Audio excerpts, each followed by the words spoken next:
Республиканская взрослая поликлиника на сегодняшний день обслуживает всех жителей республики, которые приходят в медицинское учреждение с направлением.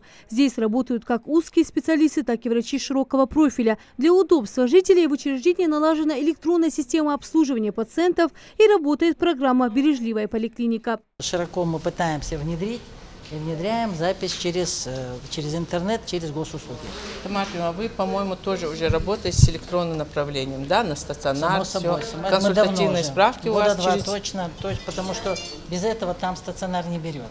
Мы даже иногда, вот если программа не работает, созваниваемся, просим их принять и в любом случае потом контролируем электронные направления. 057 У и здесь, и иногороднее, значит, все в электронном виде. В республиканской поликлинике функционирует кабинет неотложной медицинской помощи, который обслуживает экстренных пациентов до 8 часов вечера. В работе задействованы все узкие специалисты и врачи широкого профиля. У нас терапевт спускается на первый этаж, мы рекомендуем. Иногда и этот кабинет им оставляем.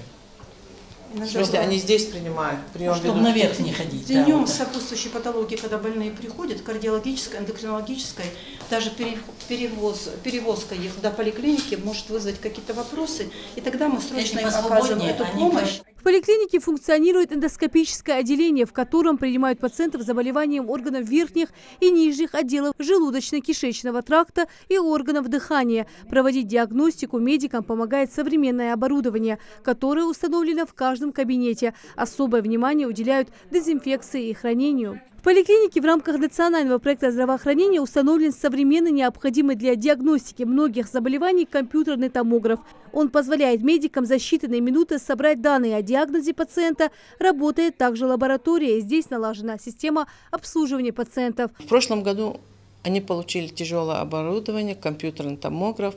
Думаю, что свои объемы они получат, и в полной мере это оборудование у них будет работать. Точно так же у них диагностическое отделение, где мы посмотрели, там эндоскопический кабинет, у них 3 аппарата. Это, конечно, золотое хозяйство, чтобы не было очередей на это обследование.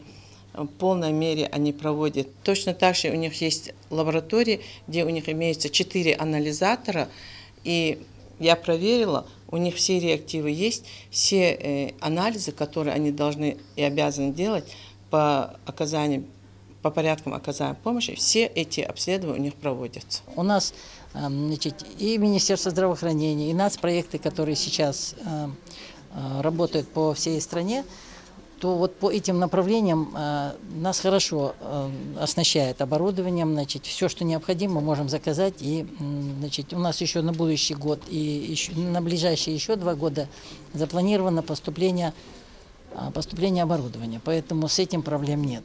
Такие инспекционные выезды, исполняющие обязанности министра здравоохранения Зареман Ташкиева, планируют проводить и дальше во всех медицинских учреждениях республики. В первую очередь нужно наладить работу поликлиник, где всегда бывает много желающих получить медицинскую помощь. Лина Цычоева, Хамзат Халухоев, Новости 24.